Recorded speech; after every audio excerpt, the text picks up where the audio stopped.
Julian Hayes sat alone at table 12, watching couples dance under the crystal chandeliers of the grand ballroom. His cousin's wedding reception buzzed with laughter and champagne toasts, but he felt like a ghost among the living. 3 years since Melissa died, and weddings still felt like walking through broken glass. He sipped his chamomile tea, the only guest not drinking alcohol, and tried to remember why he'd agreed to come. The ballroom was decorated in soft whites and silvers, with tall centerpieces of roses and baby's breath on every table. Julian had funded half the wedding as a gift, though his cousin didn't know that. He preferred his generosity quiet, unlike the loud declarations of wealth that filled his business world. At 38, he'd built a tech empire that changed how hospitals tracked patient care, but none of his money could save Melissa from the cancer that took her in just 8 months. He set down his teacup when 3 identical little girls appeared at his table. They wore matching red dresses with white ribbons in their curly hair. Triplets, he realized. They couldn't be more than 7 years old. They stood in a row, studying him with serious brown eyes that seemed too old for their faces. The girl in the middle spoke first. "Are you rich?" Julian blinked. Children usually asked if he had games on his phone or why he wore fancy clothes. That's a direct question. Mama says direct questions get direct answers, the girl on the left said. Our mama coordinates this whole wedding, the third girl added, gesturing around the ballroom. She makes everything beautiful. She's the most beautiful too. And the smartest. Julian found himself smiling for the first time that evening. Your mother sounds remarkable. She is, the middle girl said. I'm Gabrielle. This is Brianna and Destiny. We need your help with something important. What kind of help? Julian asked, intrigued despite himself. Gabrielle leaned in close and her sisters followed. We need you to pretend to be our father. The request hit Julian like cold water. He looked around the ballroom, searching for their parents, for someone who might explain this bizarre situation. Where's your actual father? He's here somewhere, Brianna said, her voice tight. With his new girlfriend. She's mean and fake. She pretends to like us when he's watching. He doesn't come to our school stuff, Destiny whispered. He forgot Gabrielle's birthday last month. He only remembers we exist when his girlfriend reminds him. Gabrielle's eyes were fierce. But if he thinks another man wants to be our dad, maybe he'll remember he already has that job. Maybe he'll try harder. Julian's chest tightened. These children were scheming to manipulate their own father into loving them. What kind of man made his daughters resort to such plans? That's a complicated situation for someone so young to handle. We're not that young, Brianna said. We're 7.5. And we're smart. Mama says we get our brains from her. But we need help, Gabrielle admitted. You look nice. And rich. And lonely. We saw you sitting here by yourself while everyone else dances. Do you have kids? I don't, Julian said softly. The words always hurt. He and Melissa had planned for children. They picked out names and paint colors for nurseries. Then she got sick and all those plans dissolved like sugar in rain. Then maybe you're lonely for some, Destiny said. And we're lonely for a dad who cares.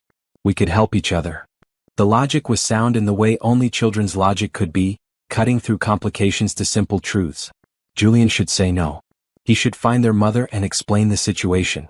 He should walk away from this table and these 3 girls with their big eyes and bigger problems. Instead, he found himself asking, what would this pretending involve? The girls' faces lit up. Gabrielle pulled out a small notepad from her dress pocket. We made a list. You need to sit with us at dinner. Hold Mama's hand sometimes. Act like you know us really well. Maybe call us honey or sweetie or princess, things dads say. And you have to dance with Mama, Brianna added. A slow dance. Our real dad never danced with her. He said dancing was boring. Talk to us about school and stuff, Destiny said. Ask about our day. Regular dad things. Julian looked at their hopeful faces and felt something crack open in his chest. When was the last time someone needed him for something that mattered? His company needed his decisions. His board needed his vision. But these girls needed something more basic. They needed to feel valuable enough to fight for. All right, he said and watched their eyes go wide. I'll help you. But we need rules.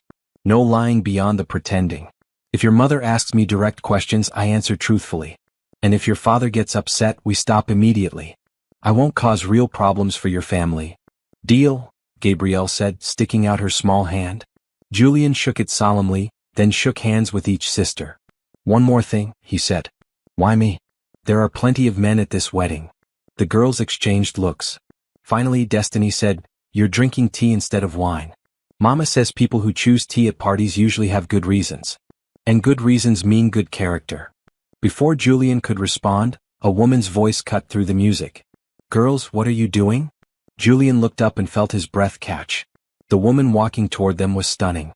She wore a green dress that moved like water, and her natural curls framed a face of warm brown skin and sharp, intelligent eyes. This had to be their mother. The resemblance was unmistakable in the girls' smiles and the determined set of their jaws. Mama, Gabrielle said brightly. We made a new friend. The woman's eyes narrowed as she took in the scene. Her daughters clustered around a strange man at his table. Girls, you know better than to bother guests. I'm so sorry, Mr. Hayes. Julian Hayes. He stood, offering his hand. And they're not bothering me at all. We were just talking. She shook his hand briefly, her touch professional but warm. Renee Thompson. I'm the event coordinator for this wedding. And the mother of these 3 troublemakers. We're not troublemakers, Brianna protested. We're entrepreneurs. You said so yourself. Renee's lips twitched. I said you were entrepreneurial in spirit. There's a difference. She turned back to Julian. Thank you for being kind to them. I hope they didn't ask you for anything inappropriate. The girls looked at Julian with pleading eyes. He thought about Melissa, about the children they'd never have, about going home to his empty mansion and his empty life. He thought about these 3 girls who loved their mother enough to scheme and their father little enough to need schemes. Actually, Julian said, they invited me to join your table for dinner. If that's all right with you, of course. Renee's eyes widened slightly. She looked at her daughters, who nodded eagerly, then back at Julian. You don't have to do that. I'm sure you have your own table assignment. I'm alone at table 12, Julian said. And your daughters are excellent company. Better than the empty chairs around me, certainly. Something shifted in Renee's expression. Understanding, maybe. Or recognition of another lonely person in a room full of couples. Well, if you're sure. Our table is 8.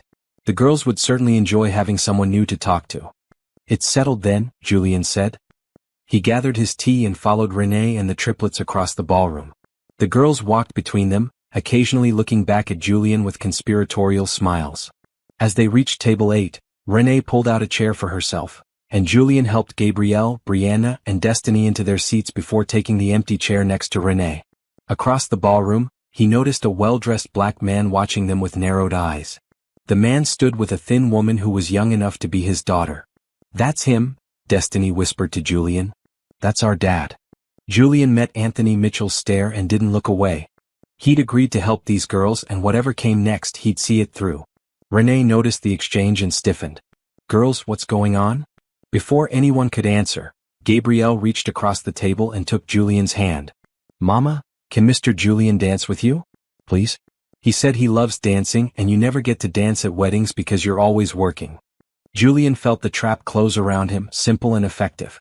Renee looked at her daughter's hopeful face, then at Julian, confusion and something else, something softer in her eyes. I would be honored, Julian said quietly, if you'd dance with me. The music shifted to a slow song. Renee studied him for a long moment, and Julian saw the exact second she made her decision. She stood, smoothed her green dress and offered him her hand. One dance, she said. Then you're going to tell me what my daughters roped you into. As Julian led Renee onto the dance floor, he realized he'd just agreed to the most complicated, potentially disastrous good deed of his life. But when he put his hand on Renee's waist and saw the triplets watching with matching smiles, he couldn't bring himself to regret it. Sometimes the best decisions feel like the worst ideas. And sometimes, Julian thought as Renee relaxed slightly in his arms, the best love stories start with a whispered conspiracy and 3 little matchmakers who refuse to give up on getting the family they deserve. Have you ever watched children fight for the love they deserve? These triplets just took matters into their own hands with a billionaire stranger. What do you think will happen when their real father finds out? Drop a comment below with your thoughts, and don't forget to subscribe so you don't miss what happens next in this emotional story of second chances and found family. The dance ended too quickly. Julian walked Renee back to table 8, where the triplets waited with barely contained excitement. Other guests were heading to the buffet line, giving them a moment of relative privacy. Renee sat down, folded her hands on the white tablecloth, and looked at her daughters with that expression mothers perfect over years of discovering secrets. All right. Someone needs to explain what's happening right now. Gabrielle, Brianna, and Destiny looked at each other, then at Julian. He could see the calculation in their young faces. Who would be the better spokesperson? Who could sell their plan most effectively? We asked Mr. Julian to pretend to be our dad, Gabrielle finally said. Just for tonight. Just so Dad would see that someone else thinks we're worth spending time with. Renee's eyes closed briefly. When she opened them, Julian saw pain there, deep and old. Girls, you can't manipulate people like that. You can't ask a stranger to lie for you. But he's not really a stranger anymore, Brianna argued. We know his name. We know he's nice. And he agreed to help us. Which makes him either very kind or very foolish, Renee said. She turned to Julian. I'm sorry they put you in this position. You don't have to feel obligated to continue whatever story they've spun. Julian could have walked away then. Should have, probably. Instead, he said, they didn't manipulate me. They asked for help. There's a difference. Is there? Renee's voice was sharp with the kind of hurt that comes from being let down too many times. You're a wealthy man, Mr. Hayes. I recognize your name from the business section. Founder and CEO of Hayes Medical Technologies. Worth several billion if the estimates are accurate. What could you possibly gain from pretending to be involved with my family? The question was fair. Julian considered his answer carefully. Your ex-husband is here tonight with another woman. Your daughters are old enough to understand what that means but young enough to think they can fix it with a plan. They're desperate enough to approach a stranger, which tells me their father hasn't been present in their lives for quite some time. Am I wrong? Renee's jaw tightened. No, you're not wrong. Then what I gain is helping 3 smart girls who deserve better than being ignored by the man who should love them most. Julian's voice was quiet but firm. And perhaps helping their mother, who clearly carries the weight of their disappointment along with her own. Tears welled in Renee's eyes, but she blinked them back. You don't know anything about our situation. Then tell me, Julian said. Destiny tugged on her mother's sleeve. Mama, please. Just for tonight. Dad barely looks at us when we visit him. But he was staring so hard when you danced with Mr. Julian. Maybe if he thinks he might lose us, he'll remember we're worth keeping. The logic was heartbreaking. Renee looked at each of her daughters, and Julian saw the war playing out on her face. Pride versus pragmatism. Protection versus hope. Anthony and I divorced 2 years ago, Renee said finally, her voice steady despite the emotion behind it. He's a successful attorney. Makes good money. Pays his child support on time. But he sees the girls maybe once a month, and even then, it's usually at his mother's house while he catches up on work in another room. Since he started dating Yvette 6 months ago, the visits became even less frequent. That must be difficult, Julian said. It's devastating, Renee admitted. Not for me. I stopped loving Anthony years before the divorce. But watching my daughters wait by the window on Saturdays, watching them make excuses for why he canceled again, watching them blame themselves, that's the kind of pain no mother should have to witness. Gabrielle reached for her mother's hand. We don't blame ourselves anymore, Mama. We know Dad's just broken in some way. But maybe if he sees us happy with someone else, he'll want to fix himself. The sophistication of that analysis from a 7-year-old made Julian's heart ache. Your daughters are remarkably perceptive. They have to be, Renee said softly. I work long hours to build my business. They've learned to read situations and people because they spend a lot of time in adult spaces, helping me set up events, watching me navigate difficult clients. They're my little assistants and my best friends. We're a team, Brianna said proudly. Julian made his decision. Then let me help the team. Tonight only if that's what you prefer. Or at future events if you think it might actually make a difference. I'm recently widowed. I understand loneliness. And I have more than enough resources to support whatever you decide. I don't want your money, Renee said quickly. I'm not offering money, Julian corrected. I'm offering time, attention, presence, the things your daughters need and aren't getting from their father. Renee studied him for a long moment. Julian let her look, let her assess and judge. He had nothing to hide. His life was public record, his success documented, his character references impeccable. More importantly, he meant what he said. The girls had touched something in him that had been dormant since Melissa died. Why would you do this? Renee asked. Really? Not the kind answer you give to make me feel better. The true reason. Julian appreciated the directness. Because my wife and I planned to have children. We picked names. Designed nurseries. Talked about what kind of parents we'd be. Then she got sick and within a year all those plans were gone. I have a house full of empty rooms and a life full of business meetings. When your daughters approached me, I saw a chance to be useful to someone in a way that matters. Does that make sense? Yes, Renee said quietly. It makes perfect sense. So you'll let him help? Destiny asked hopefully. Renee looked at the buffet line where Anthony and Yvette were loading plates. She looked at her daughters, at their eager faces and crossed fingers. She looked at Julian and seemed to be measuring something about him that had nothing to do with money or status. Ground rules, she said finally. If we do this, we do it carefully. First, no lying to the girls. They need to understand this is pretend, a way to help their father see what he's missing, not a replacement for him. Agreed, Julian said. Second, we maintain professional boundaries. I don't know you, Mr. Hayes.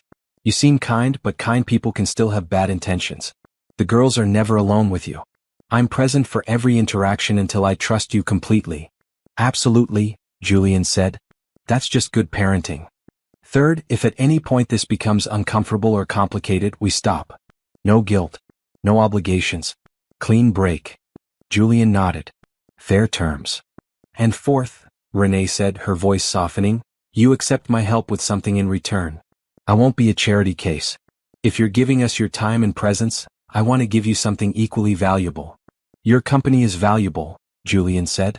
Renee smiled. Nice try. But I'm serious. I coordinate events for a living. Galas, fundraisers, corporate parties. If you need someone to plan something, I'm your person. If you need advice on color schemes or caterers or venues, I'll give you my professional opinion free of charge. Deal? Julian considered. He did have a company gala coming up in 3 months. His assistant had been bugging him about finalizing details, and he'd been putting it off because the whole thing seemed tedious. Deal. I have an annual company gala in September. 500 guests, medical professionals and tech investors. Can you handle something that size? I just coordinated a wedding for 300, Renee said. 500 is ambitious, but I can do it. You'll pay my standard rate for the work itself, but the planning consultations and advice are free. And if you need a date for the event. She glanced at her daughters. Well, we'll cross that bridge when we get there. It's a deal, Julian said, offering his hand. Renee shook it, her grip firm and professional. The triplets cheered quietly. Gabrielle pulled out her notepad again. Okay, so Mr. Julian needs to know some things about us. Our favorite colors, our hobbies, stuff like that. So when people ask, he can answer like a real dad. Julian pulled out his phone. I'll take notes. Tell me everything. For the next 20 minutes, the girls filled him in on their lives. Gabrielle loved science and wanted to be a doctor. Brianna was artistic and drew constantly. Destiny adored animals and volunteered at a local shelter on weekends. They all took dance classes, hated Brussels sprouts, and had a cat named Professor Whiskers. Renee added details when the girls forgot things. Their school was Lincoln Elementary. Their teacher was Mrs. Patterson.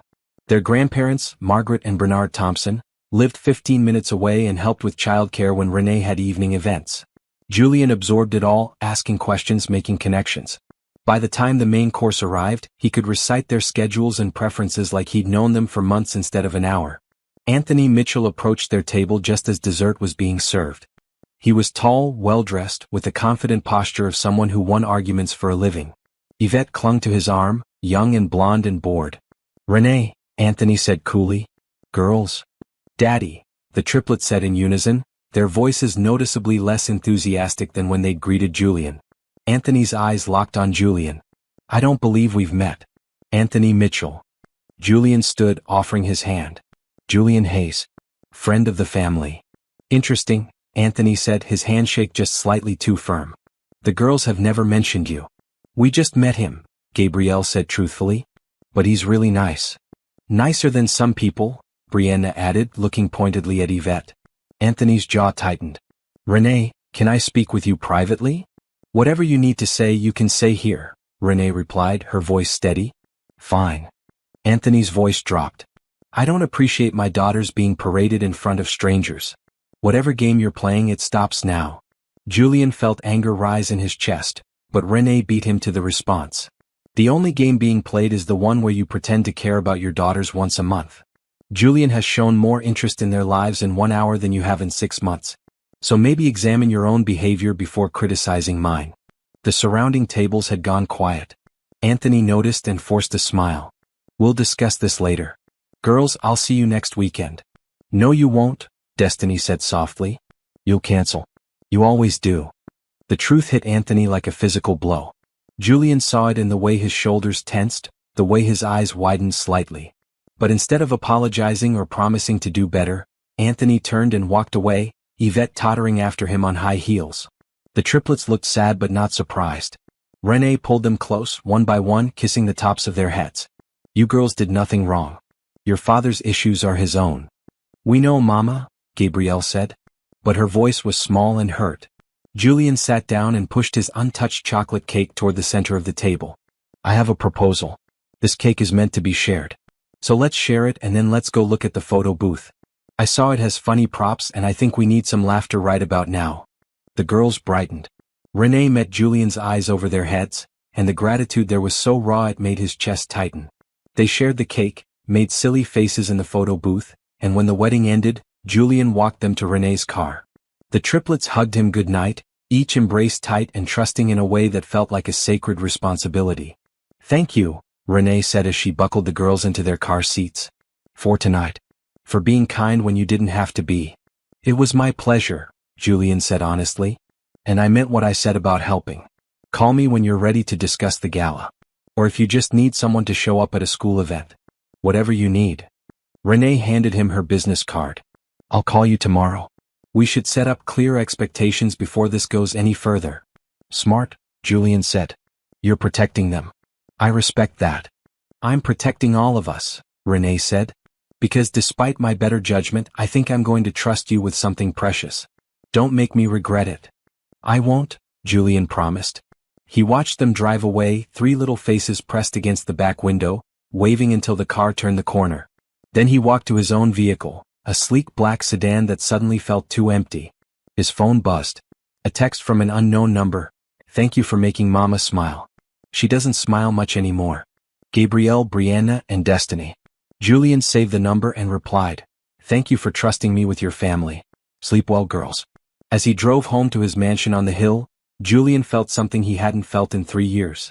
Purpose. Hope. The sense that maybe, just maybe, broken things could find ways to fit together and create something whole. Renee called Julian 3 days later. He was in his home office, reviewing quarterly reports, when his phone lit up with her number. He'd been waiting, hoping she would reach out, trying not to seem too eager. Julian Hayes, he answered. It's Renee Thompson. Do you have a moment to talk? For you, absolutely. He closed his laptop and gave her his full attention. I've been thinking about your offer, Renee said. The girls haven't stopped talking about you. They want to know when they'll see you again. And honestly, I've been researching you. Julian smiled. Find anything interesting? You're exactly who you said you were. No scandals. No secret families. No lawsuits beyond standard corporate stuff. Your late wife, Melissa, was a pediatric oncologist. You donated the new children's wing at Memorial Hospital in her name. Your employees speak highly of you in online reviews. You're either genuinely good or remarkably skilled at hiding your flaws. I have flaws, Julian said. I work too much. I'm terrible at remembering to eat when I'm focused on a project. I get obsessive about details. But I'm not hiding anything sinister, if that's what concerns you. It does, Renee admitted. But my gut says you're safe. And my gut is usually right. So I'm calling to take you up on your offer with some modifications. I'm listening. The girls have a school play in 2 weeks. The Lion King Jr. Gabrielle is Nala, Brianna designed the sets, and Destiny is in charge of animal sounds.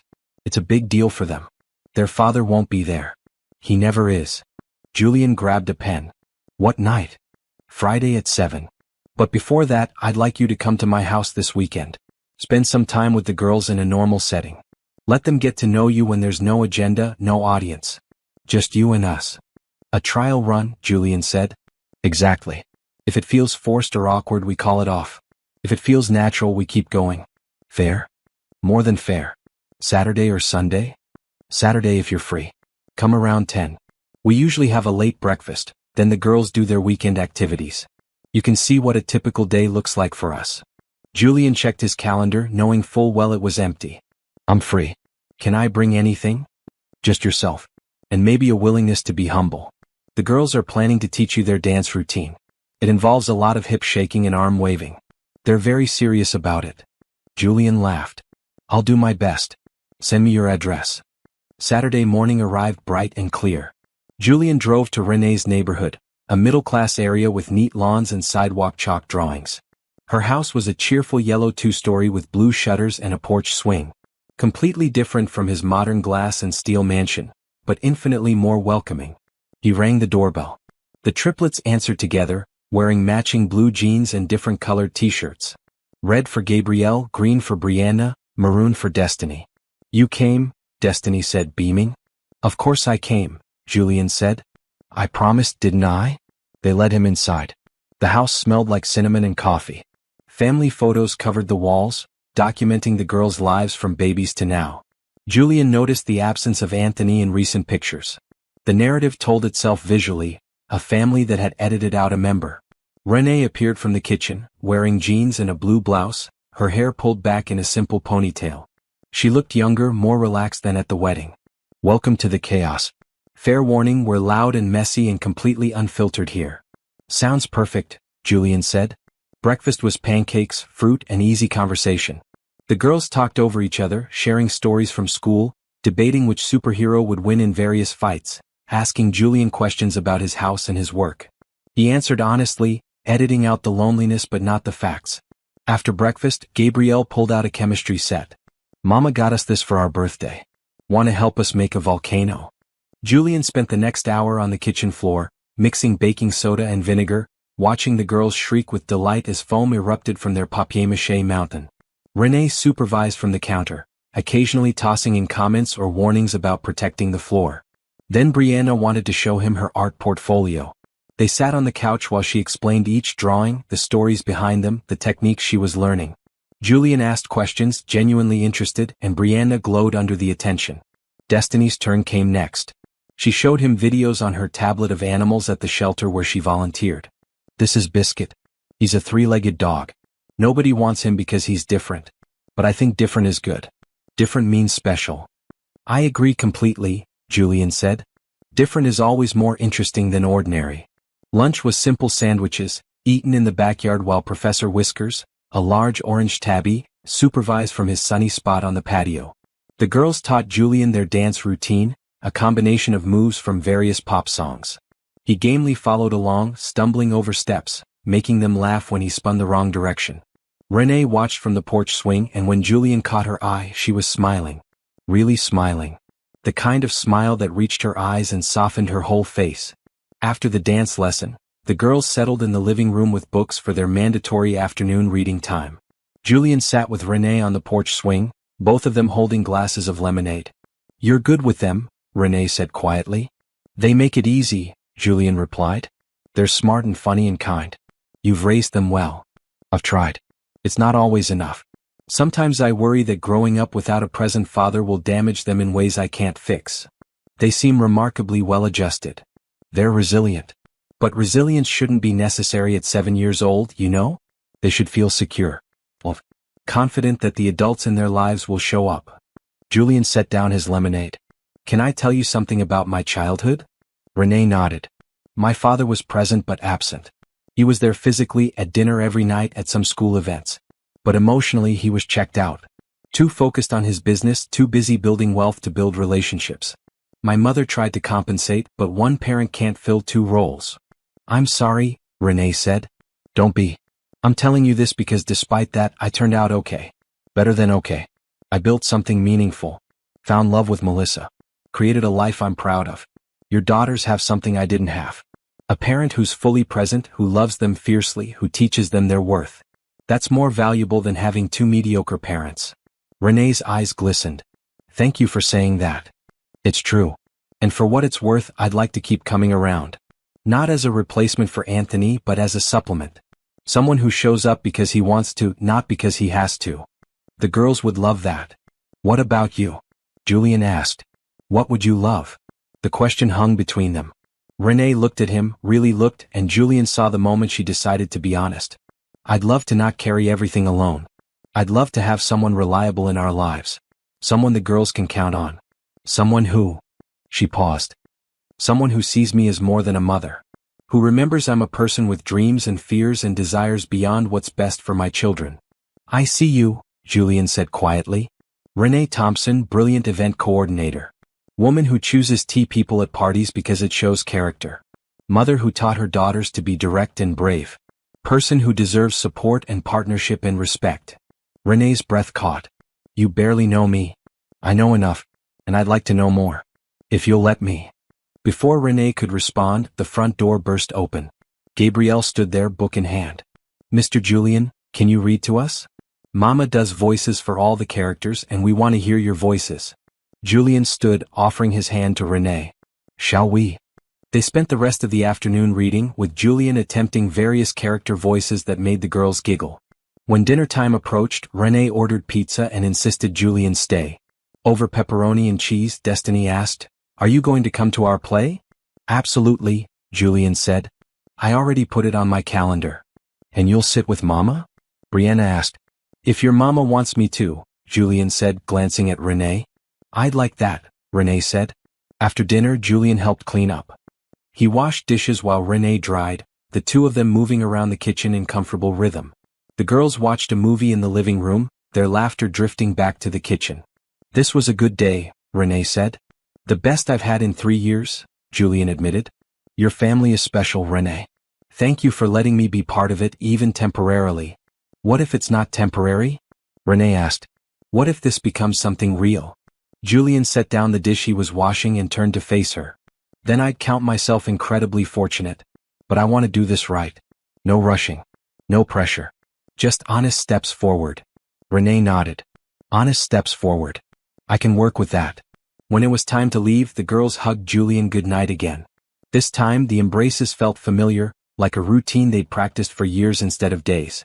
See you at the play, Gabrielle said. And maybe before that? Destiny asked hopefully. Julian looked at Renee, who smiled and nodded. I'm free for dinner Wednesday night if you all are. The girls cheered. Renee walked him to his car. Thank you for today, she said. You made my daughters happy. That's not a small thing. They made me happy too. And so did you. Julian drove home feeling lighter than he had in years. His house didn't seem quite so empty that night. And when he went to bed, he didn't dream of Melissa and what he'd lost. He dreamed of 3 little girls and their beautiful mother and what he might be lucky enough to find. The school play was wonderful in the way only children's productions can be. The sets wobbled, half the kids forgot their lines, and Simba's mane fell off during, I just can't wait to be king. But Gabrielle's Nala was fierce and proud, Brianna's painted backdrops were genuinely impressive, and Destiny's animal sounds were so realistic they startled the audience. Julian sat next to Renee in the 4th row, watching with the kind of pride usually reserved for actual parents. When the show ended, he stood and clapped until his palms hurt. The girls ran to them after, still in costume, faces glowing with achievement. They hugged Renee first, then Julian, chattering about missed cues and funny moments. Other parents noticed. Julian saw the curious looks, the whispered questions. He didn't mind. Anthony didn't show up. The girls had expected it, but Julian saw the way they looked toward the door during curtain call, just in case. The disappointment was brief but sharp. Over the next 3 weeks, Julian became part of their routine. Wednesday dinners, Saturday afternoons, occasionally picking the girls up from school when Renee had a client meeting. He attended Gabrielle's science fair, where she won 2nd place for a project on renewable energy.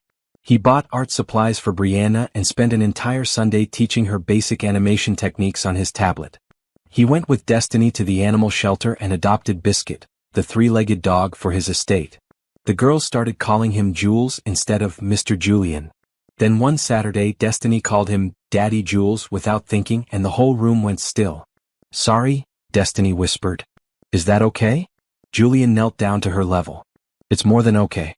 It's an honor. Renee had tears in her eyes. That night, after the girls went to bed, she and Julian sat on the porch swing again. This is getting complicated, Renee said. In a good way or a bad way? Julian asked. I don't know yet. The girls are attached to you. I'm attached to you. But Anthony is still their father. And you and I haven't defined what we are to each other. What do you want us to be? Renee turned to face him. I want to be honest. I have feelings for you. Real feelings. But I'm scared. My last relationship ended because Anthony chose his career over his family. What if you do the same? What if your business becomes more important than us? Julian took her hand. I built my company to honor Melissa, to use technology to save lives she couldn't save. That's meaningful work. But it's not my whole life anymore. You and the girls have reminded me that meaning also comes from being present. From showing up. From loving people who love you back. Those are pretty words, Renee said softly. They're true words. Renee, I'm falling for you. For your strength and your intelligence and the way you love your daughters so fiercely. I'm falling for the family you've built and the space you're making for me in it. If you'll have me, I'd like to see where this goes. Renee leaned in and kissed him. It was gentle at first, questioning, then deeper as Julian pulled her closer. When they broke apart, both were smiling. We should probably make this official before the gala, Renee said. Unless you want society reporters speculating wildly. The gala. Julian's company fundraiser was 2 weeks away. Renee had transformed it from a boring corporate obligation into an event people were actually excited about. She'd chosen a modern art museum as the venue, designed a color scheme of deep blues and silvers, arranged for a live orchestra and a silent auction with items that would make donors competitive. Actually, Julian said, I was hoping you'd agree to go as my girlfriend, not just my event coordinator. The girls too, if they're comfortable with it. Renee bit her lip. Anthony will hear about it. Social media, gossip columns. He's going to have opinions. Let him. He had 7 years to be the kind of father those girls deserve. He chose not to be. I'm choosing differently. 3 days later, Anthony called. Renee put him on speaker so Julian could hear. I'm getting messages about you and some tech billionaire, Anthony said without preamble. People are talking. My mother saw photos of him with the girls at the science fair. His name is Julian Hayes, Renee said calmly. And yes, he's been spending time with us. You're using a rich man to make me look bad, Anthony accused. I'm dating a good man who treats my daughters like they matter, Renee corrected. If that makes you look bad, that's on you, not me. I want to see the girls this weekend. You've canceled the last 4 visits, Anthony. Why should I believe you'll show up this time? Because I'm their father. Then act like it, Renee said, her voice hard. Show up. Be present. Pay attention. Do the work. Or accept that someone else is willing to do what you won't. Anthony hung up. Julian pulled Renee into his arms. You okay? I'm angry, she admitted. Angry that he only cares when another man is involved. Angry that the girls have to compete for his attention. Angry that I believed him when he said he'd be a good father. You're allowed to be angry. I'm also scared. What if he decides to fight for custody? He's a lawyer. He has resources. He could make this complicated. Then I'll hire better lawyers, Julian said. And we'll fight. Together. Because I'm not going anywhere, Renee. Not unless you ask me to leave. She kissed him again, fierce and desperate. Don't leave. Please don't leave. Never, Julian promised. The night of the gala arrived. Julian sent a car for Renee and the girls. When they arrived at his estate to get ready, he had surprises waiting. For the triplets, matching red dresses with full skirts and sparkles, custom made by a designer Renee admired. Red shoes with small heels that made them feel grown up. Delicate silver necklaces with pendants in the shape of their initials. For Renee, a stunning blue gown that flowed like water and made her skin glow. Diamond earrings that had belonged to Melissa, offered with permission from Melissa's parents. Professional hair and makeup artists to pamper her. Julian, this is too much, Renee protested weakly even as the girls twirled in their dresses. It's not enough, Julian said. He wore a custom maroon suit that complemented their outfits perfectly. Tonight the world gets to see my family. I want us to look like the unit we're becoming. At the gala they made an entrance. 500 guests turned to watch as Julian walked in with Renee on his arm and 3 beautiful girls in red flanking them. Camera flashes went off. People whispered. Julian's business partner, Todd Richardson, approached with raised eyebrows. You've been holding out on us, Hayes? When did you acquire a ready-made family? About a month ago, Julian said easily. Renee Thompson, this is Todd Richardson, my partner in crime and occasional pain in my neck. Todd laughed and shook Renee's hand. The woman who turned our boring gala into the event of the season. Thank you. Our attendance is up 30% this year. Good planning and the right venue, Renee said professionally. And a host worth celebrating. The girls were well behaved but curious, taking in the elaborate decorations, the ice sculptures, the chocolate fountain. Julian introduced them to everyone as if they were his own daughters. Gabrielle, Brianna, Destiny. He knew their favorite subjects and hobbies and dreams. He spoke about them with genuine pride. Halfway through the evening, Julian saw Anthony Mitchell enter the ballroom. He hadn't been invited, but he'd clearly called in a favor to get past security. Yvette was with him, wearing a dress that cost more than most people's monthly rent but somehow looked cheap. Anthony made a direct line for their group. Renee stiffened, but Julian squeezed her hand. "Girls," Anthony said, forcing a smile. "You look beautiful. I didn't know you'd be here." "Daddy Jules invited us," Destiny said. "He said we're his family now." Anthony's jaw tightened. His eyes locked on Julian. "That's an interesting claim, given that they already have a father." "One who shows up," Julian said mildly, "makes all the difference. I don't know what game you're playing, Hayes, but these are my children." "Then start acting like a father instead of a sperm donor," Renee said, her voice low but fierce. "You've seen them once in the last 6 weeks." "What?" Julian has been to 3 school events, 2 doctor's appointments, and every single dinner he promised to attend. He knows their teachers' names and their friends' names and what they're afraid of in the dark. "Can you say the same?" Anthony looked at his daughters, and for a moment, Julian saw something like shame cross his face. But pride won out. "This isn't over." "Actually it is," Gabrielle said quietly. All 3 girls had linked hands, presenting a united front. "You don't want to be our dad." "Not really. You just don't want someone else to be. But that's not fair. We deserve someone who chooses us every day. Jules chooses us." Other guests had noticed the confrontation. A reporter from the society pages was taking notes. Anthony realized he was creating a scene and backed down. "We'll discuss this in court if necessary," he said to Renee. "Bring it," Renee said. "My lawyer will be ready." Anthony left, dragging Yvette behind him. The girls looked shaken but resolute. Julian knelt down to their level. "You 3 were incredibly brave just now." "We meant what we said," Brianna told him. "You're more our dad than he is." Julian felt his throat tighten. "That means everything to me. More than you know." The rest of the gala passed in a blur. Speeches were made, donations collected. Julian's company raised $3 million for medical research. But the real success, the moment Julian would remember years later, was the slow dance with Renee while the girls watched from their table, smiling like they'd planned this all along. Because in a way they had. 3 little matchmakers with a whispered conspiracy and enough hope to believe in second chances. What happens when a father who ignored his children suddenly wants them back? When does love become a choice instead of an obligation? Drop a comment below with your predictions about the custody battle, and subscribe to see how this family fights for the love they deserve. The morning after the gala, Julian's phone rang at 6 a.m. His publicity team was in crisis mode. Photos from the event had gone viral. Not just in business circles but everywhere. Society pages, social media, even a few national news sites. The headlines varied: Billionaire tech CEO debuts new family, Hayes Medical Technologies founder finds love again, the sweetest second chance, CEO and event coordinators blended family. Some were kind. Many were speculative.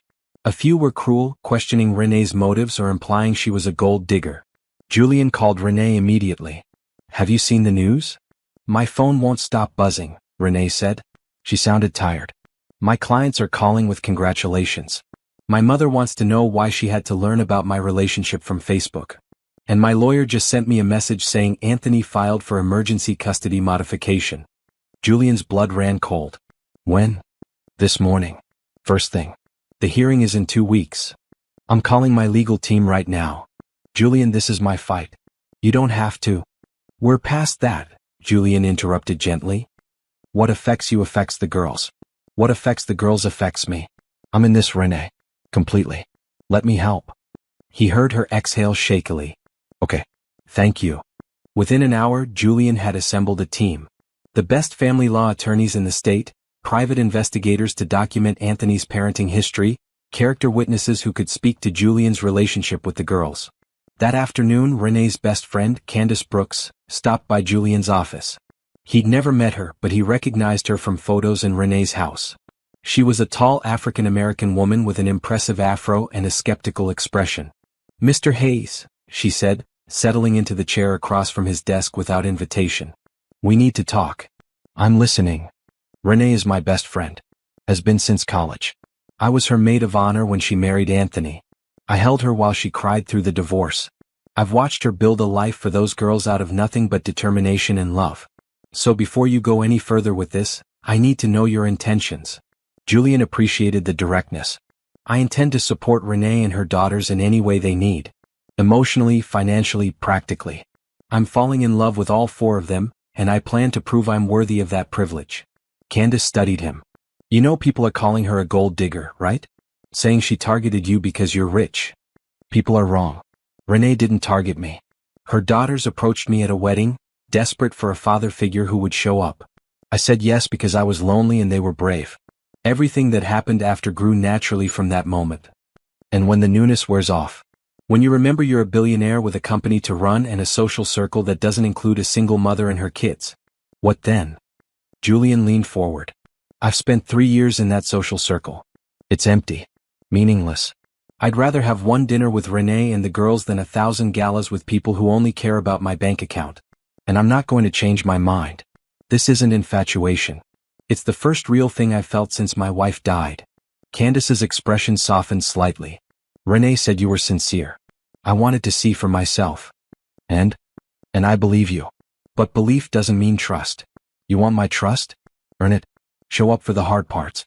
Don't just be there for school plays and fancy parties. Be there at 2 a.m. when one of the girls has a nightmare. Be there when Renee is stressed and snapping at everyone. Be there when it's inconvenient and exhausting and thankless.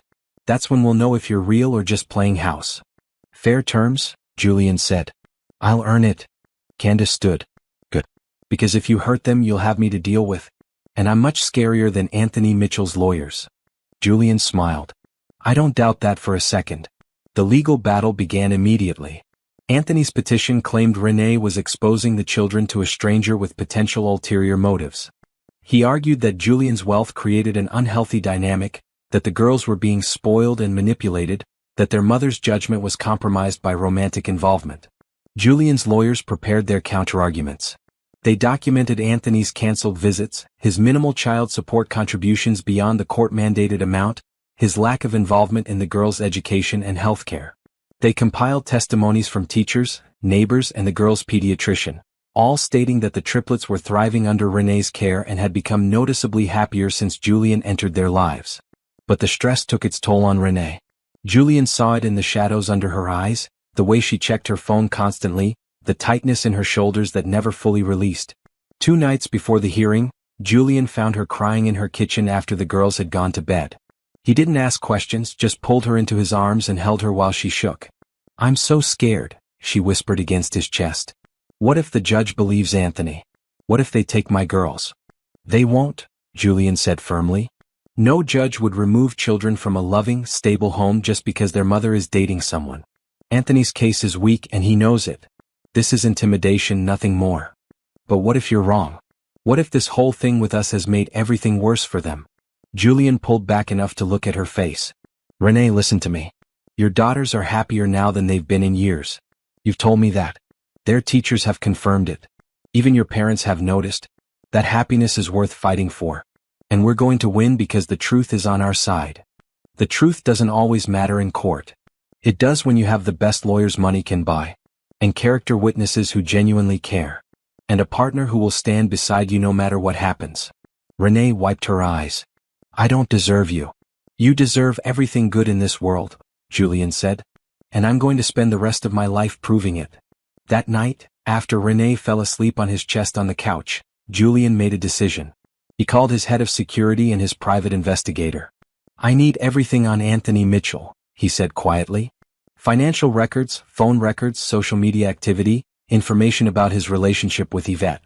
Everything. Legal information only. I won't cross lines, but I need to know what we're up against. The information came back within 48 hours. Anthony was in debt. His law practice was struggling. He'd taken out loans to maintain his lifestyle, borrowed against his future earnings. Yvette, it turned out, came from old money. Her family had connections and influence. The custody play wasn't about the girls at all. It was about looking like a family man to impress Yvette's parents. It was about appearances and access to wealth, wrapped in the language of paternal concern. Julian felt sick. These were children, not props in someone's social climbing scheme. The night before the hearing, Julian took Renee and the girls to dinner at their favorite pizza place. No fancy restaurant, no expensive wine. Just paper plates and arcade games and laughter that echoed off the walls. After the girls exhausted themselves on skee ball, they piled into a booth. Gabrielle looked serious. Daddy Jules, are they going to make us live with our dad? Julian glanced at Renee, who nodded permission for him to answer. I can't promise what the judge will decide. But I can promise that your mom and I are going to fight as hard as we can to make sure you stay where you're happy and safe. And that's here with your mom, with me when you want me around. We always want you around, Brianna said. Good. Because I'm not going anywhere. Julian took a deep breath. Girls, I need to tell you something important. I love you. All three of you. And I love your mother. I know we haven't known each other very long, but some things you just know. You feel them in your bones. And I feel this. We're a family. Maybe not the traditional kind, but the real kind. The kind built on choice and showing up and caring about each other's happiness. Destiny started crying. Happy tears, she insisted, when Renee rushed to comfort her.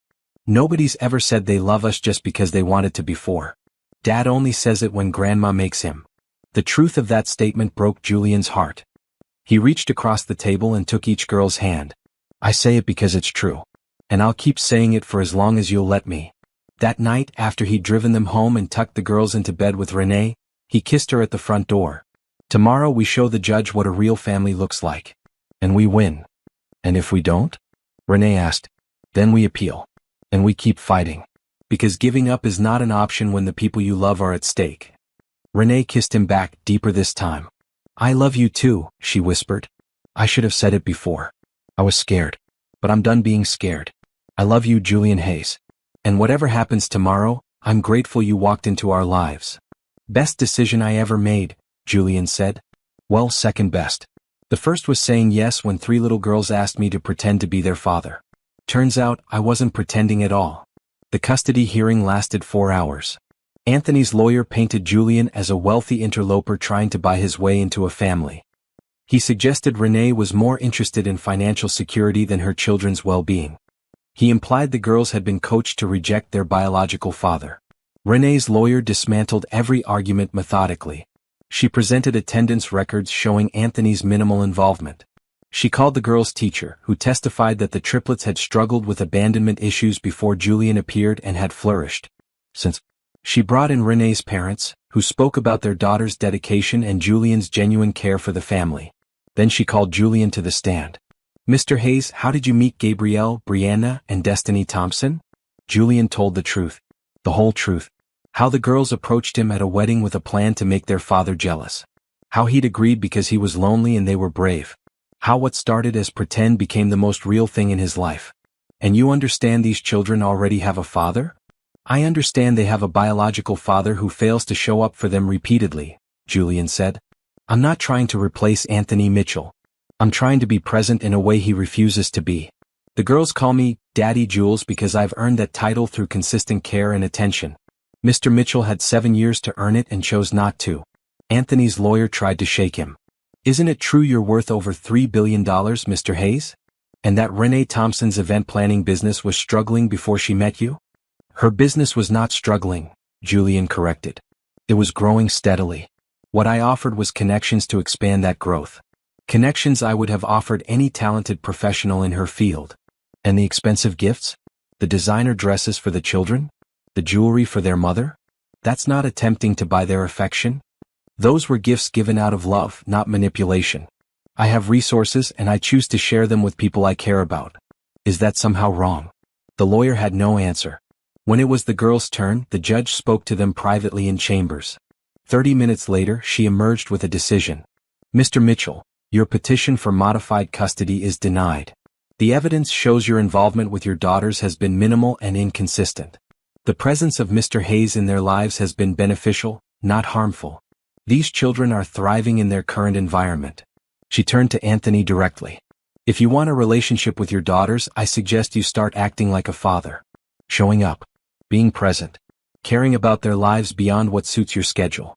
This court will not remove children from a loving home simply because their mother has found a partner who treats them well. Case dismissed. Relief flooded through Julian. Renee grabbed his hand, squeezing hard enough to hurt. The girls who'd been waiting outside with Candace ran to them when they emerged.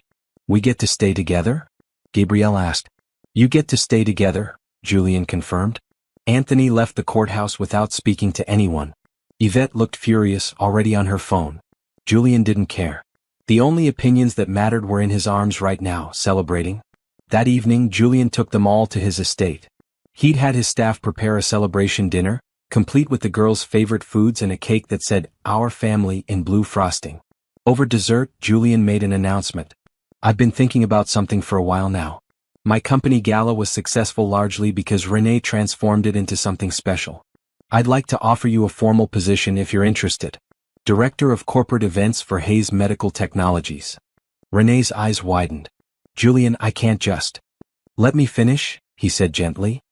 "The position comes with a competitive salary, full benefits, a team to support you, and flexible hours so you can still manage your own client list. It's not charity. It's recognizing talent and offering an opportunity. But if you'd rather keep your business independent, I understand completely. The offer stands either way." Renee looked at Candace, who joined them for dinner.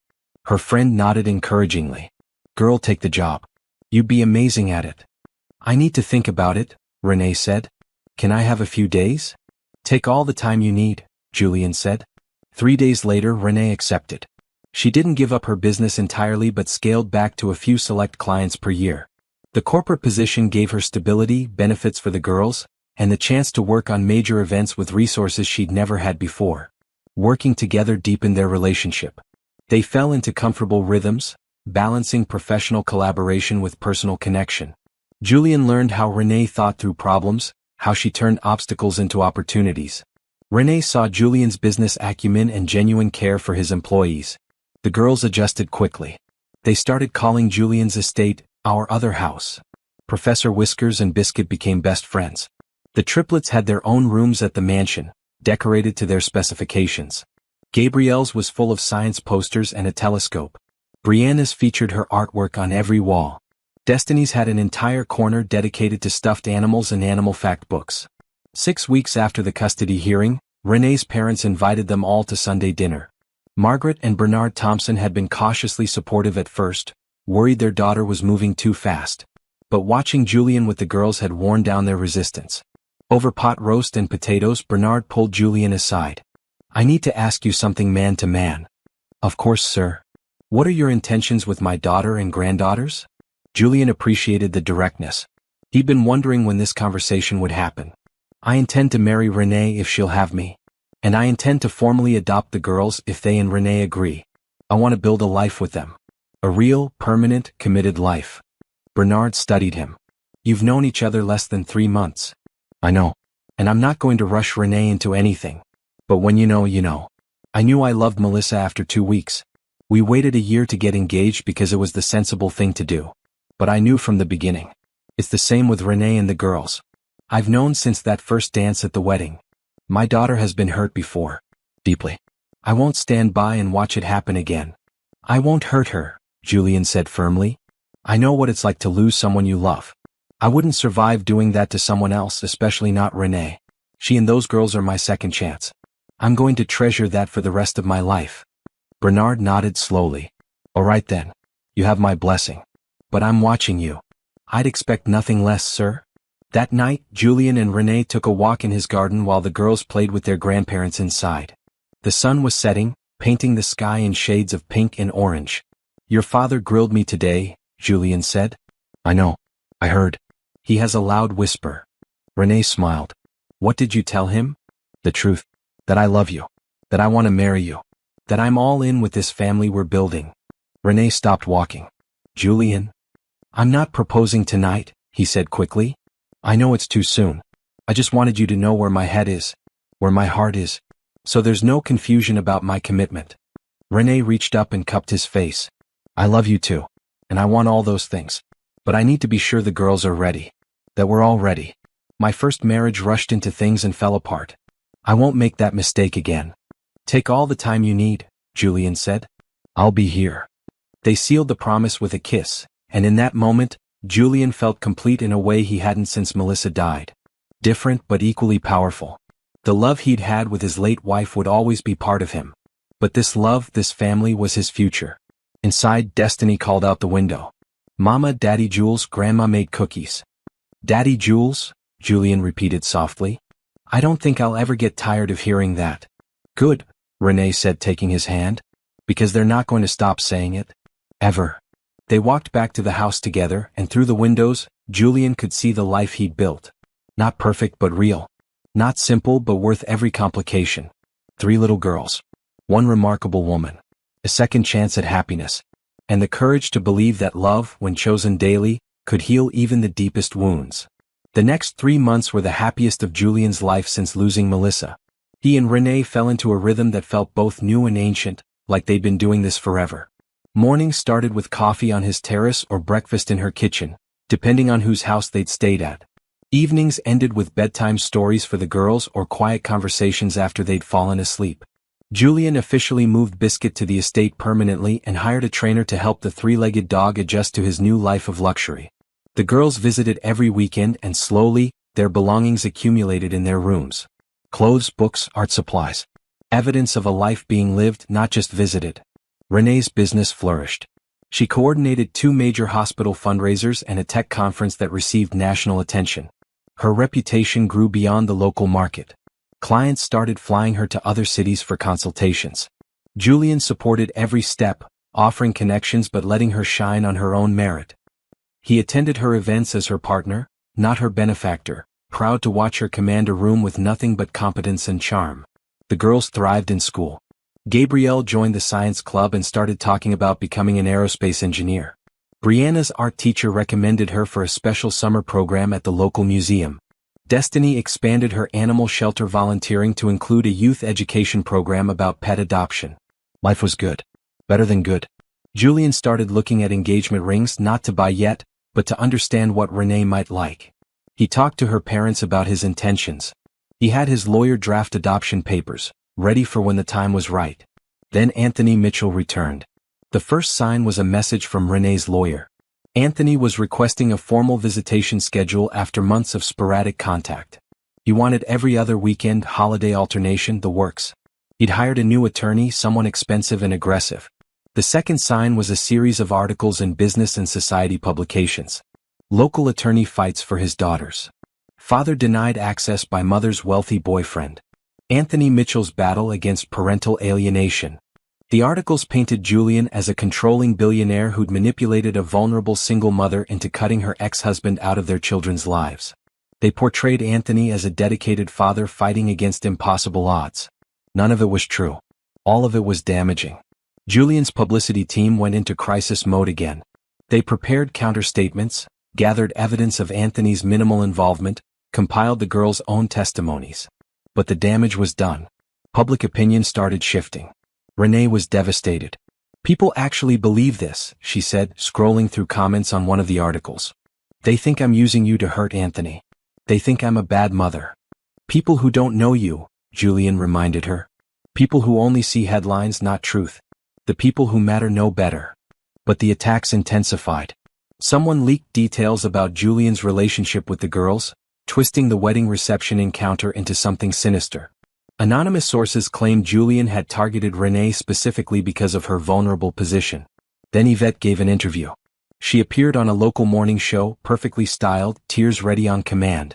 Anthony just wants to be a father to his daughters, she said, dabbing at her eyes. But every time he tries, Renee shuts him down. She's turned those girls against him. And now she has this billionaire funding her legal battles, making it impossible for a regular person to fight back. The host, clearly sympathetic, asked about the engagement rumors. We're engaged, yes, Yvette confirmed, holding up a massive diamond ring. Anthony proposed last month. He wants us to be a real family, him and me and his daughters. But Renee won't even let us try. Renee threw a pillow at the TV. She's lying.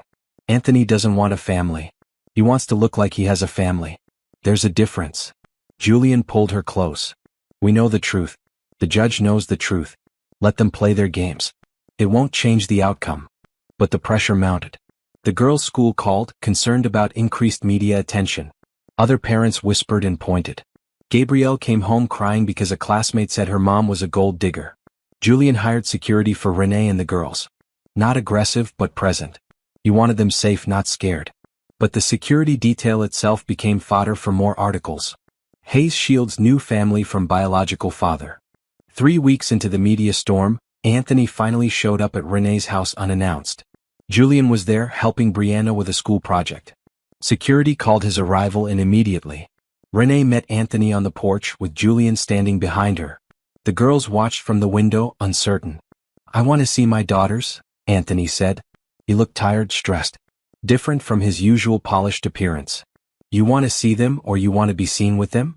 Renee asked. Don't do this, Renee. Don't make me the villain because you found someone new. I'm not making you anything. You did this yourself. You had years to be their father. You chose not to be. Now you only show up because it serves your purpose. Anthony's jaw tightened.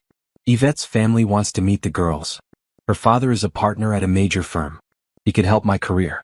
But he needs to see I'm a family man. That I can balance work and personal life. The honesty was stunning. Julian almost admired it. At least Anthony had stopped pretending his motives were pure. Renee laughed, but there was no humor in it. You want me to produce your daughters like props for a business deal? So your fiancé's rich father will give you a job? That's what this is about. It's about providing for my children, Anthony argued. A better position means more money for child support, better opportunities. They don't need more money. They need a father who shows up without an agenda. Can you offer that? Anthony looked toward the window where the girls watched. For a moment, Julian saw genuine conflict in his eyes. Maybe some part of him wanted to be better. But want wasn't enough without action. I filed for joint custody, Anthony said finally. My lawyer says we have a good case. The court will see I'm trying. That I'm getting married, building a stable home. They'll see you're keeping me from my kids out of spite. We'll see you in court then, Renee said. And this time the girls are old enough to testify fully about what they want. Are you prepared to hear them choose someone else? Anthony flinched. They're children. They don't know what's best for them. They know who makes them feel safe and loved, Julian said, speaking for the first time. They know who shows up to their school events and learns their friends' names and asks about their days. If you're not prepared to be that person consistently, you're going to lose this fight. Stay out of this, Anthony snapped. You're not their father. Neither are you, Julian replied calmly. Not in any way that matters. A father is more than DNA. It's showing up, being present, putting their needs above your own. You had a chance to be that. You chose your career instead. I'm not going to apologize for choosing differently. Anthony looked at Renee one more time. I'll see you in court.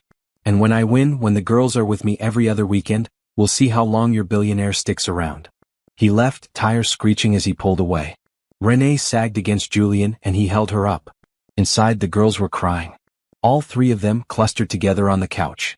Renee rushed to them and Julian followed. We don't want to go with him, Gabrielle said through tears. Can they make us? No one's making you do anything, Renee promised. The judge will listen to what you want. And what you want matters. We want to stay with you and Daddy Jules, Destiny said. We want to be a family. A real family. Julian sat down and the girls immediately climbed onto his lap, all three of them trying to fit like they used to when they were smaller. He held them as best he could. Listen to me, he said gently. Your father is fighting for custody because he's scared and making bad choices. But you're safe. Your mom and I are going to protect you. And no matter what happens in court, you'll never be somewhere you don't want to be. I promise. You can't promise that, Brianna whispered. Adults always say things they can't control. The wisdom broke Julian's heart. You're right. I can't control what the judge decides. But I can promise I'll fight. I can promise I'll use every resource I have. I can promise I won't give up. Ever. Because I love you three more than I thought possible to love anyone. You're my daughters in every way that matters. And I protect what's mine. The girls held him tighter. Renee watched with tears streaming down her face, and Julian reached out one hand to her. She took it, joining their huddle, 5 people holding each other against the storm. That night, after the girls finally fell asleep in a fort they'd built in the living room, Julian and Renee sat on the porch. I'm scared, Renee admitted. Anthony has money now. Yvette's family has connections. What if they find a judge who thinks biological fathers deserve more chances? What if they convince someone I'm unfit? Then we appeal. And we keep fighting. Julian took both her hands. Renee, I need to ask you something, and I need you to be completely honest. Okay.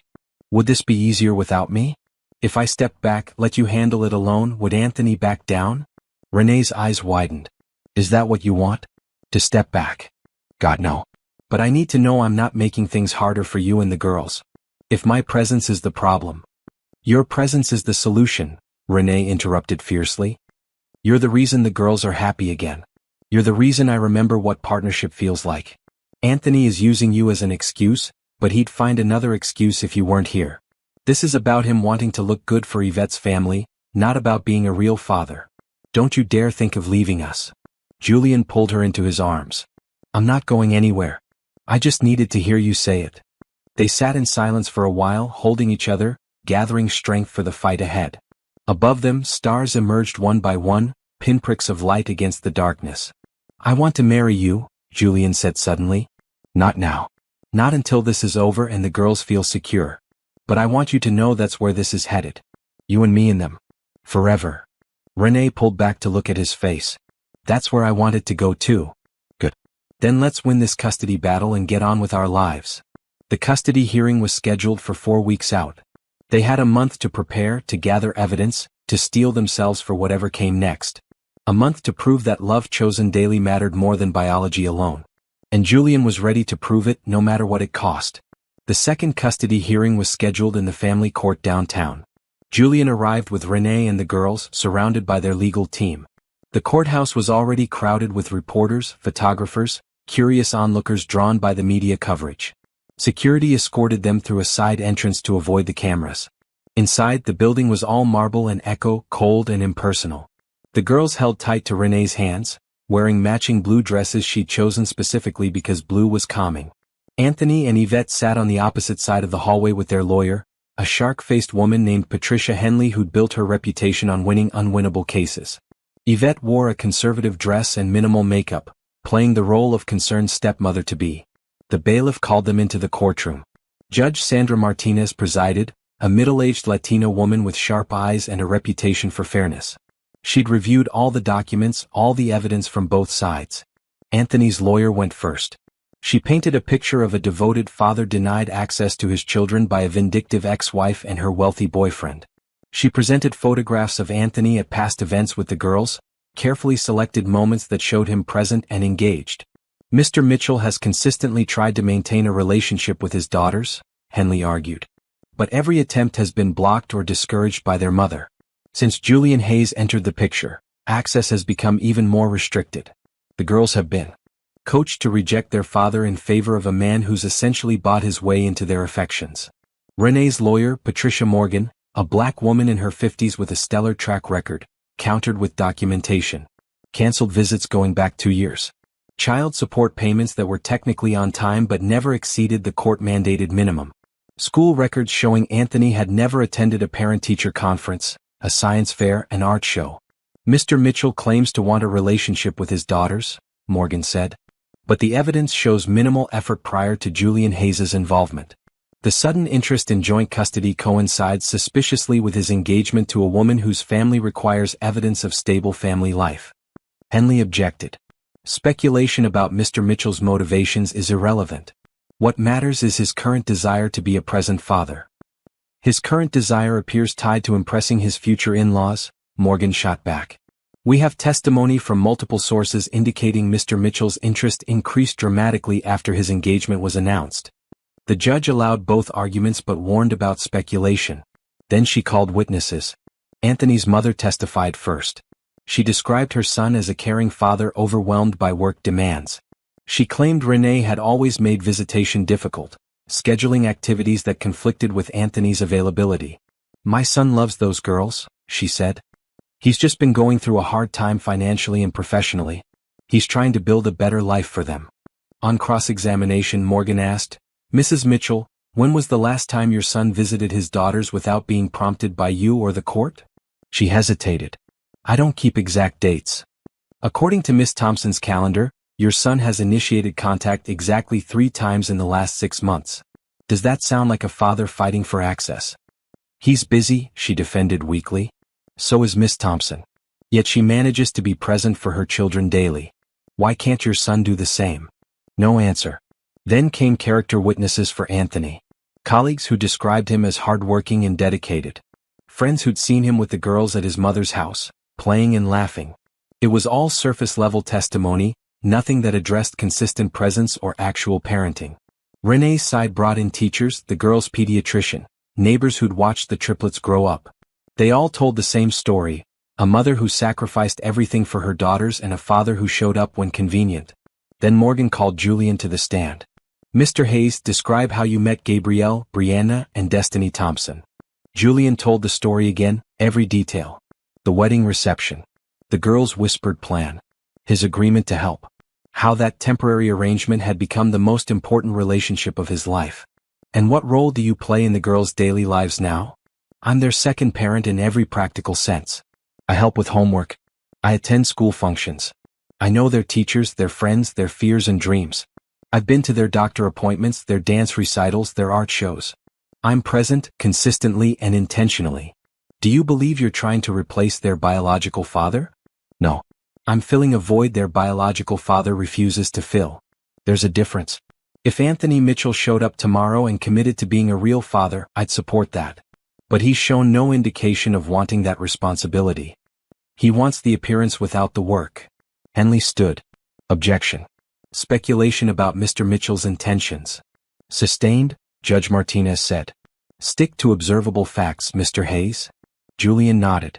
The observable fact is that I've been present for more of the girls' important moments in 3 months than their father has been in the last year. That's not speculation. It's documented reality. The questioning continued for an hour. Henley tried to trip him up, suggest his motives were controlling or possessive. But Julian remained calm, answering each question with facts and genuine emotion. Finally, it was time for the girls to testify. Judge Martinez called them into chambers, one at a time. Renee wanted to be present, but the judge explained that private testimony from children their age was standard in custody cases. Gabrielle went first. She was gone for 20 minutes. When she came out, her eyes were red but determined. Brianna next, then Destiny. Each girl spent time alone with the judge, and Julian could only imagine what they were saying. The wait was excruciating. Julian held Renee's hand, feeling her tremble. This was it. The girls' own voices would carry the most weight. Everything depended on them being brave enough to tell the truth. When all 3 girls had finished, Judge Martinez called everyone back into the courtroom. She looked serious, thoughtful, like someone who'd heard something that required careful consideration. I've reviewed all the evidence and heard from all witnesses, she began. This is a complex case involving questions of parental rights, children's well-being, and what constitutes true parenting versus biological connection. She looked at Anthony. Mr. Mitchell, the evidence shows you've been a minimal presence in your daughter's lives for the past 2 years. While you pay child support as required, you rarely exercise your visitation rights and have shown little initiative in maintaining a relationship with your children. Anthony started to speak, but his lawyer put a hand on his arm. However, the judge continued, I also recognize that people can change. That sometimes it takes a wake-up call to realize what matters. Your sudden interest in joint custody could be genuine, even if the timing is suspicious. Renee's hand tightened on Julian's. That said, I must consider the best interests of the children. And in this case, those interests are clear. Gabrielle, Brianna, and Destiny are thriving in their current environment. They have stability, consistent care, and adults in their lives who prioritize their needs. Disrupting that for a custody arrangement that serves the father's needs more than the children's would be harmful. Relief started to flood through Julian, but he held his breath until the final ruling. Mr. Mitchell, your petition for joint custody is denied. However, I'm modifying the existing custody arrangement to include mandatory visitation every other Sunday from 2 to 6 p.m. If you miss 3 consecutive visits without documented emergency, visitation will be reduced to supervised visits only. This gives you an opportunity to build a real relationship with your daughters, but it requires actual effort on your part. Anthony's face went red with anger, but his lawyer kept him silent. Judge Martinez turned to Renee. Miss Thompson, while I understand your protective instincts, you must support this visitation schedule. No scheduling conflicts, no last-minute cancellations unless genuinely necessary. Your daughters deserve the chance to know their father, even if he's been absent before. I understand, Your Honor, Renee said. As for Mr. Hayes's role, the judge said, looking directly at Julian, I find no evidence of manipulation or improper influence. The girls' testimonies were clear and consistent. They feel loved and secure in your presence. They've chosen to call you a paternal figure because you've earned that through consistent action. That's not something the court should or will interfere with. She closed her folder. This case is about children who needed stability and found it. Mr. Mitchell, if you truly love your daughters, prove it through consistent presence, not court battles. Case dismissed. The gavel came down. Renee burst into tears. The girls ran from their seats in the gallery and threw themselves at Julian and Renee. The legal team smiled, gathering their materials. Across the aisle, Anthony sat in stunned silence while Yvette looked furious. Outside the courthouse, reporters swarmed. Julian's security cleared a path, but Morgan stopped to make a statement. Today's ruling confirms what we've known all along. The Thompson family is thriving, and no amount of media manipulation or legal maneuvering can change that. We hope Mr. Mitchell will use this opportunity to build a genuine relationship with his daughters, but if not, they're surrounded by people who love them unconditionally. In the car on the way back to Julian's estate, the girls were giddy with relief. They sang off-key to the radio and made plans for a celebration dinner. Renee sat quietly, leaning against Julian's shoulder. "Thank you," she whispered. "For what?" "For fighting. For staying. For loving us enough to go through all this." Julian kissed the top of her head. "There's nowhere else I'd rather be." That evening, after a celebration with Renee's parents and Candace, after the girls had fallen asleep exhausted from emotion and excitement, Julian found Renee on his terrace overlooking the city. He'd been carrying a ring box in his pocket for weeks, waiting for the right moment.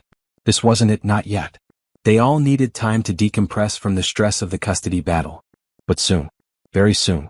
"What are you thinking about?" Renee asked, noticing his distant expression. "The future," Julian said. "Our future. All 5 of us." Renee smiled. "It's a good future." "The best," Julian agreed. "And it's just beginning." 3 months after the custody hearing, life settled into a beautiful routine. Anthony showed up for his Sunday visits exactly once before canceling the rest.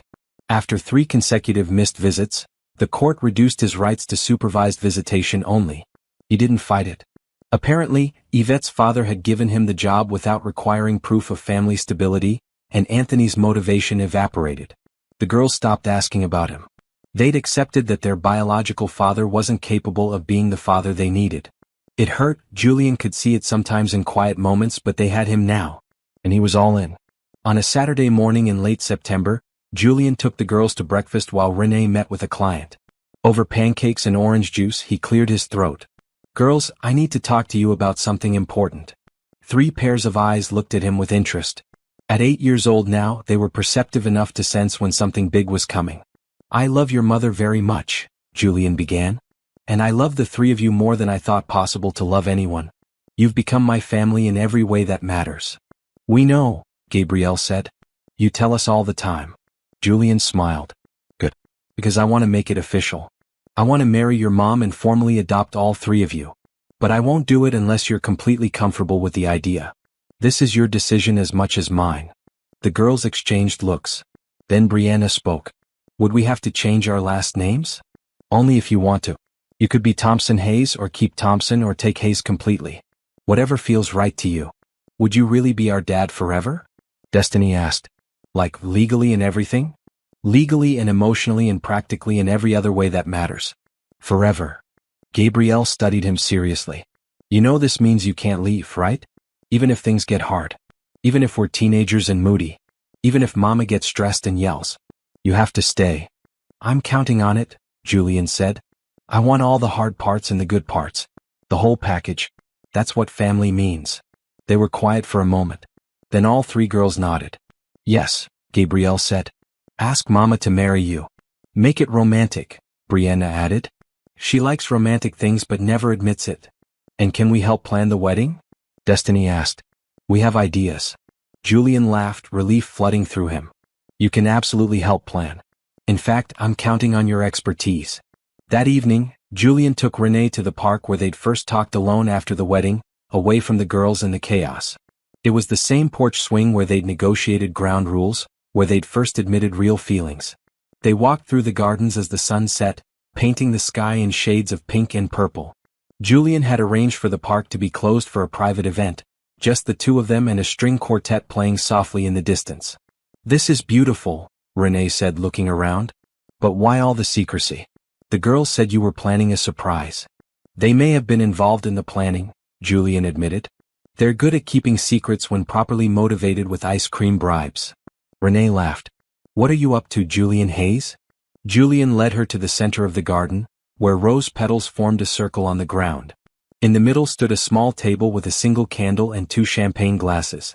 "Renee Thompson," Julian began, taking both her hands. "6 months ago, 3 little girls approached me with a wild plan. They wanted me to pretend to be their father to make their real father jealous. I agreed because I was lonely and they were brave. But somewhere between pretending and reality, something shifted. Tears were already forming in Renee's eyes. I fell in love with those girls. With their intelligence and humor and enormous hearts. I fell in love with you. With your strength and your dedication and the way you love so fiercely it makes me brave too. You've given me a second chance at family, at happiness, at a future I thought died with Melissa. Julian knelt down, pulling the ring box from his pocket. Renee gasped, hands flying to her mouth. I asked your daughters for permission this morning. They said yes. I asked your father for his blessing last week. He said yes.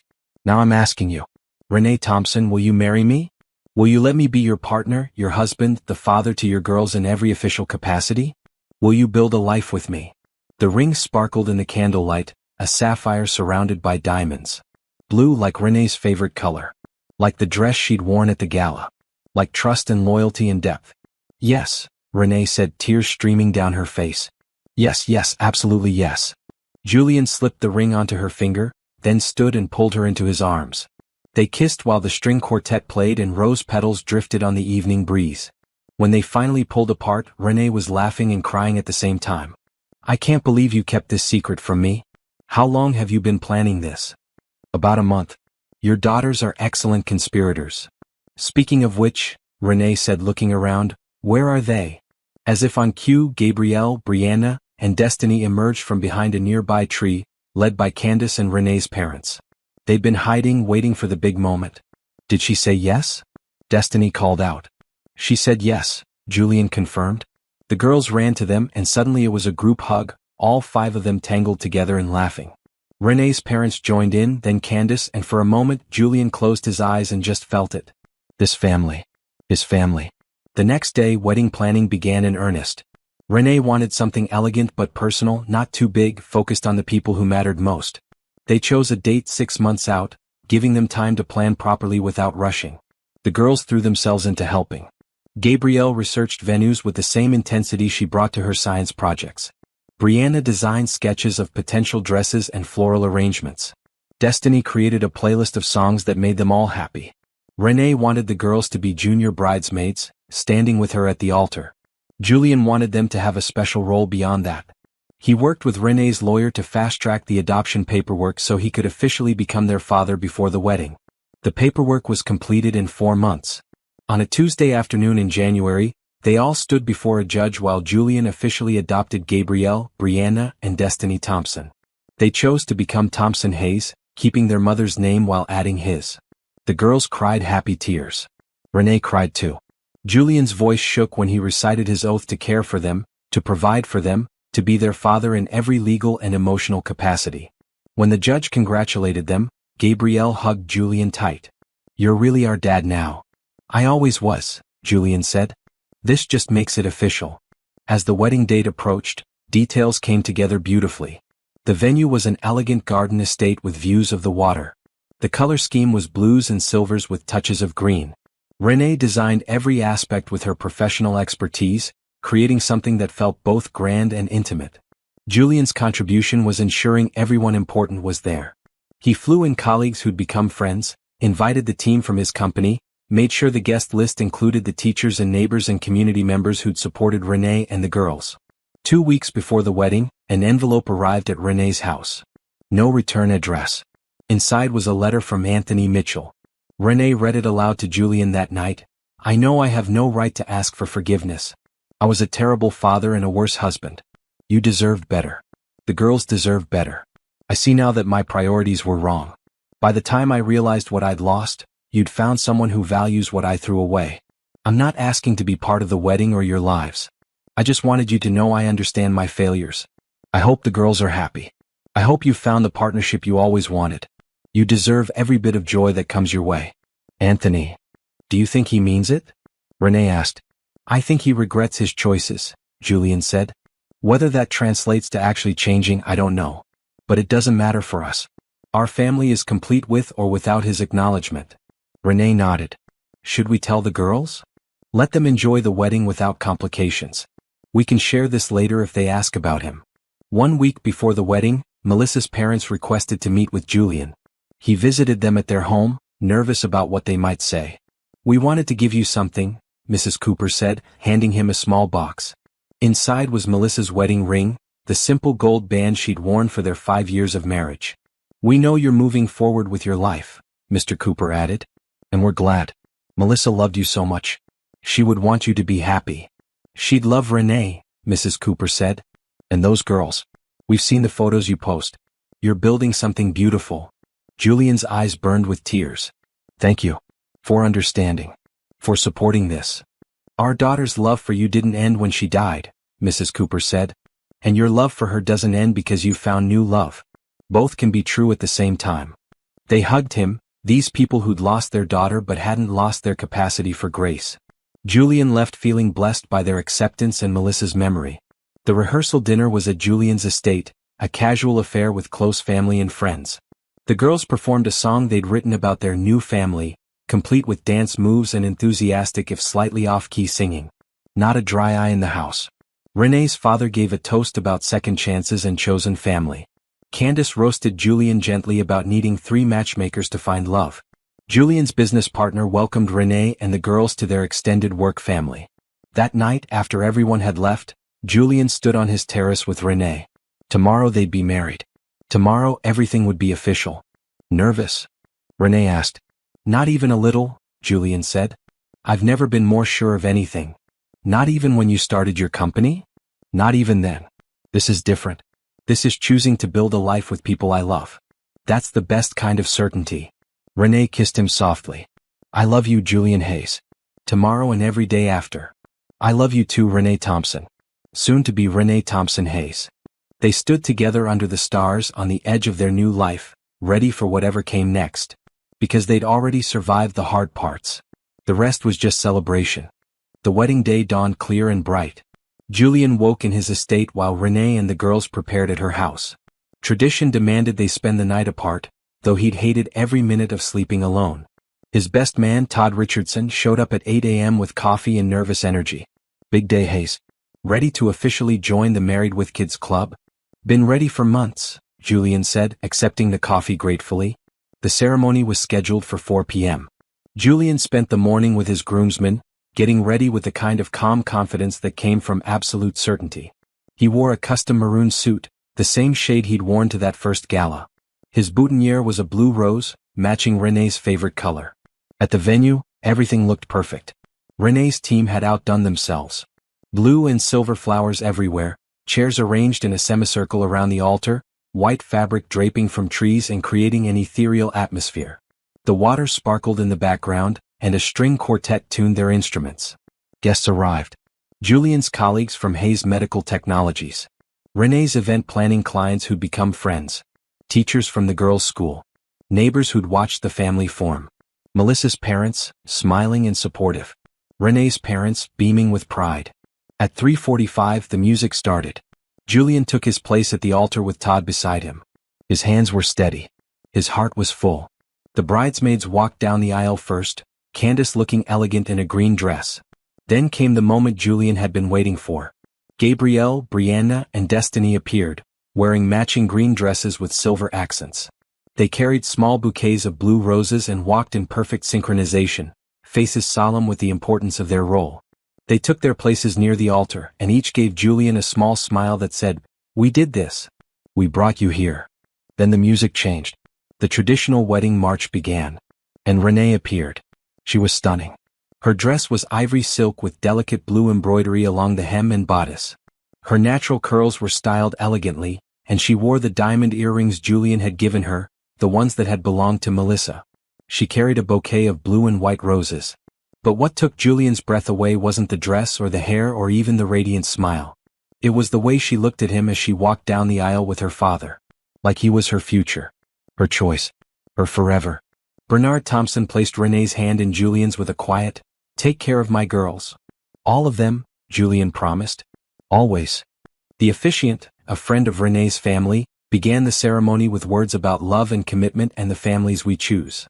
Then it was time for vows. Julian went first. "Renee, 6 months ago I was a man going through the motions of life without really living. Then 3 little girls with a wild plan gave me a purpose. You gave me a reason. You taught me that love isn't about replacing what you've lost. It's about having the courage to build something new. You and Gabrielle and Brianna and Destiny are my new beginning. My second chance. My chosen family. I promise to show up for you every single day. To be your partner in every way that matters. To love your daughters as my own, to honor the trust you've placed in me, and to never take for granted the gift of this family we've built together. Renee's eyes glistened with tears. Then she spoke, her voice clear and strong despite the emotion. Julian, you came into our lives when we needed you most. Not as a savior but as a partner. You saw my daughters not as responsibilities to shoulder, but as people to cherish. You saw me not as a single mother to rescue, but as a woman with dreams and strength and value. You've shown us what it means to be chosen every single day. To be prioritized. To matter. I promise to be your partner in building this life. To support your dreams while pursuing my own. To create a home where love is expressed through action, not just words. To honor the memory of those we've lost while celebrating the family we've found. You are my second chance too. And I'm going to spend every day grateful for it. They exchanged rings. Simple bands engraved with the date they met at the wedding reception, the day their story really began. I now pronounce you husband and wife, the officiant said. You may kiss your bride. Julian pulled Renee close and kissed her thoroughly while the guests cheered. When they broke apart, both were smiling through happy tears. Before you walk back down the aisle, the officiant said, the bride and groom have a surprise. Julian and Renee turned to the girls. Gabrielle, Brianna, Destiny, will you join us? The triplets came forward, confused but excited. Julian knelt down to their level while Renee stood beside them. We wanted to do something special, Julian said. To make this official not just for your mom and me but for all of us. From his pocket he pulled out 3 small velvet boxes. Each contained a delicate necklace with a pendant in the shape of a family tree. These represent our family. The 5 of us. Branches that grew together and chose to intertwine. The girls' eyes went wide. Renee helped them put on the necklaces. You 3 made this family possible, Julian continued. You were brave enough to approach a stranger and ask for help. Smart enough to see what we needed before we knew ourselves. And loving enough to take the risk. So this wedding isn't just about your mom and me. It's about all of us becoming official. Forever. We're really a family now, Gabrielle whispered. We always were, Julian said.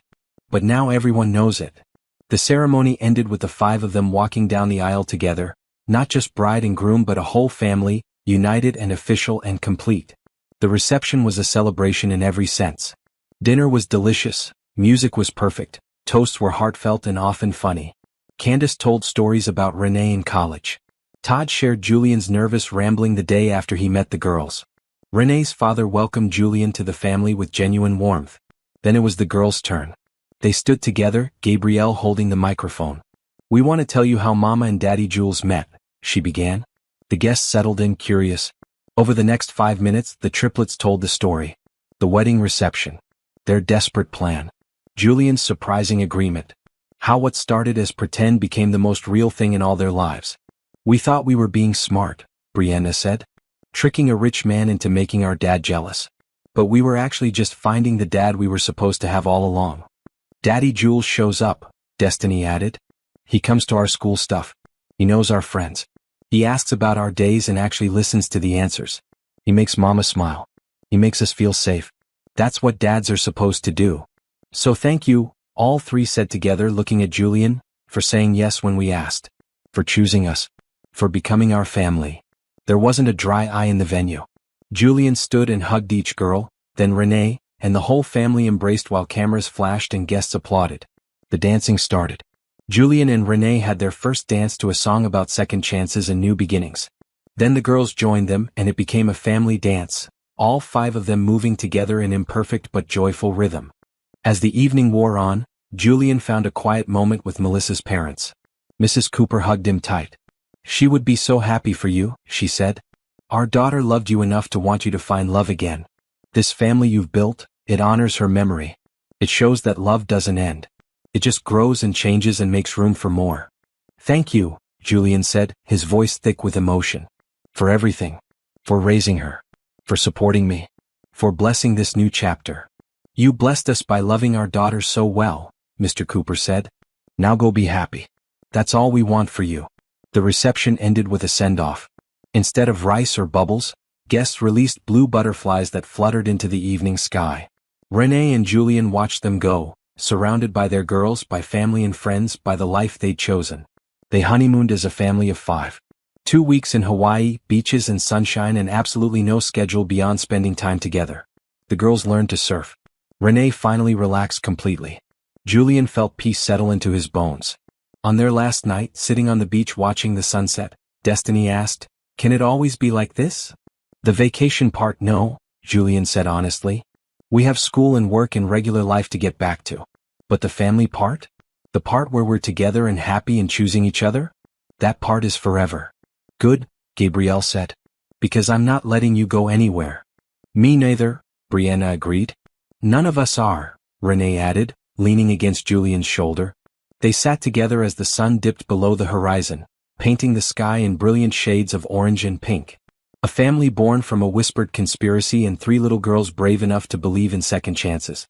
1 year later, Julian found himself at another wedding. A colleague's daughter, elegant affair, familiar setting. He stood by the refreshment table with a glass of sparkling cider, watching Renee coordinate last-minute details with the kind of professional grace that never failed to impress him. A small voice interrupted his thoughts. "Excuse me, mister?" Julian looked down. A boy, maybe 6 years old, with nervous eyes and fidgeting hands. "Yes." "There's a girl," the boy whispered, glancing across the room where a little girl in a pink dress was talking with her friends. "I really like her. But I don't know what to say. You look nice. Do you know how to talk to girls?"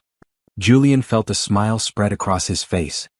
He knelt down to the boy's level, remembering 3 little girls who'd approached him with their own request not so long ago. "I do," Julian said. "But first, can I tell you a secret?" The boy nodded eagerly. "The best conversations start with honesty. Go tell that girl you think she's nice and ask if she wants to sit with you during dinner. Be genuine. Be kind. And remember, the worst she can say is no. But if you don't ask, you'll never know what could have been." The boy considered this seriously. Then he squared his small shoulders and marched across the ballroom with the determination of someone on a mission. Julian watched him go, then felt arms slip around his waist from behind. Renee finished with her coordination duties for the moment. "Making a new friend?" she asked. "Paying forward the kindness your daughters showed me," Julian said, turning to kiss her. "That boy needed courage. I gave him the same courage your girls gave me when they asked me to take a chance on family." Across the room, Gabrielle, Brianna, and Destiny were entertaining a group of younger kids with magic tricks Gabrielle had learned and Brianna had designed props for. They were confident, happy, thriving. Everything Julian and Renee had fought for. "We did good," Renee said softly, watching their daughters. "We did great," Julian corrected. "And we're just getting started."